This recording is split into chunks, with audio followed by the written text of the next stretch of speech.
Today we have a vintage 9-inch Eskimo desk or personal fan.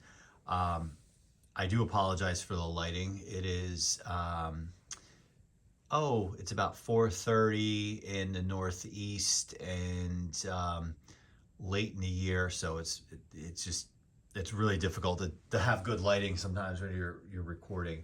We are in my son's room, and this fan had appeared in a brief video with the others in the background, just showing the table maybe a month or so ago. But wanted to quickly look at this one because it's really, really cool.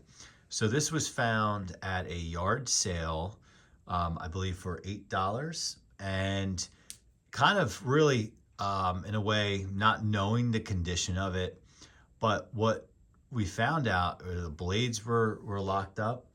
And the cool thing about it was, I mean, unfortunately I was out of town, but my son FaceTimed me and was trying to figure out what was going on with it. And he quickly pointed out, the bearing probably just dry.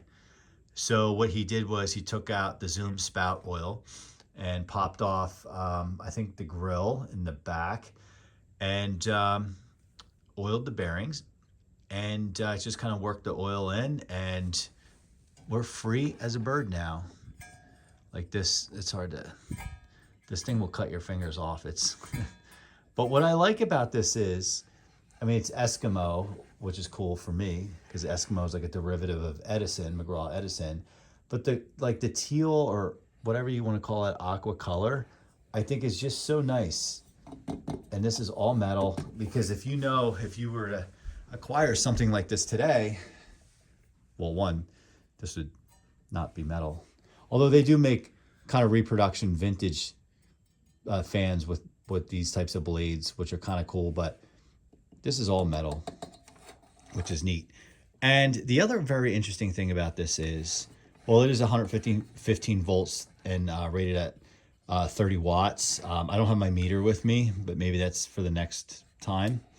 But one, think about the guards on this thing. Very minimalist, which is, I think, just really cool.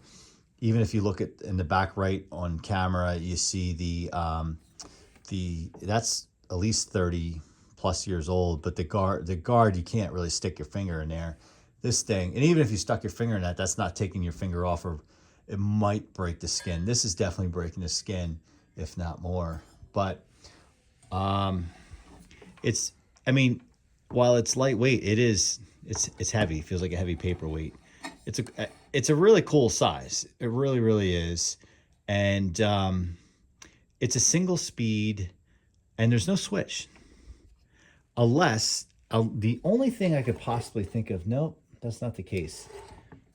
I wondered if there was a switch somewhere and it got bypassed, somebody who knew what they were doing, but I guess not. There is this little notch in the back, which made me think like, oh, maybe there was a switch there at one point, but no. If anyone knows, the rubber piece here, we're gonna fix that from the hardware store, but this thing runs very, very well. It's powerful too. It's a single speed jet engine powered, or so it seems.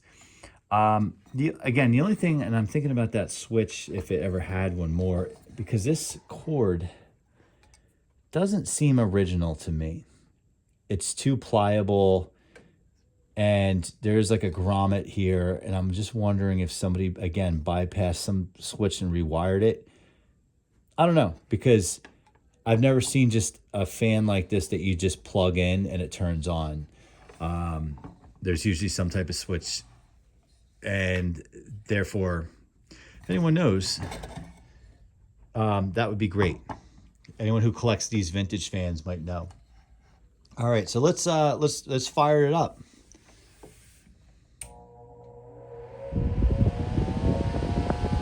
It's super powerful.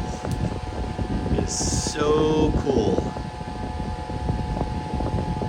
I don't put my fingers anywhere near that thing, but it just has that vintage sound, and it throws off quite a bit of air. And what I like about it is it throws off air kind of off to the side a little bit, you know, because it has a non-restrictive coil.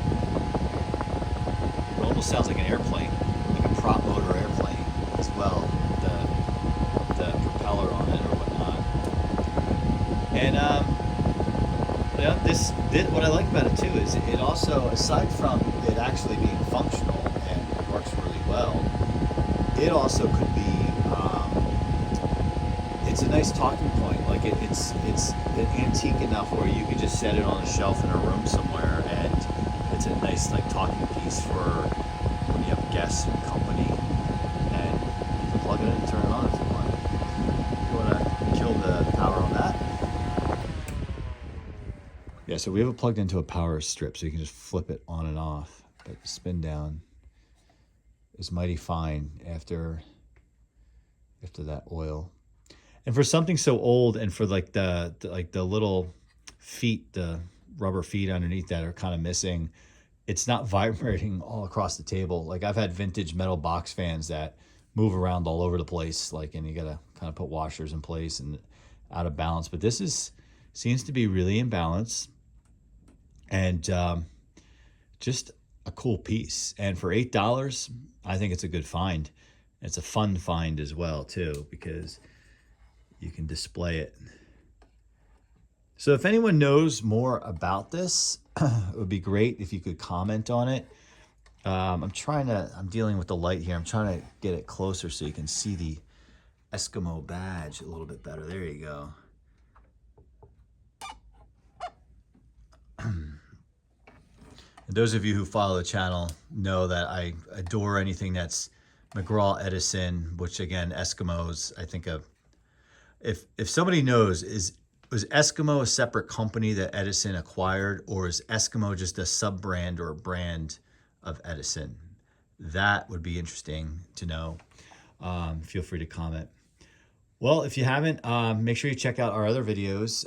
If you're into fans, we got lots of them. We did everything you see in the background here. We've done videos on, so check the channel out there. If you like box fans especially, this is the place. We have tons of box fans. Check that out as well. And want to thank you for watching. Make sure you like, subscribe, and we'll see you next time.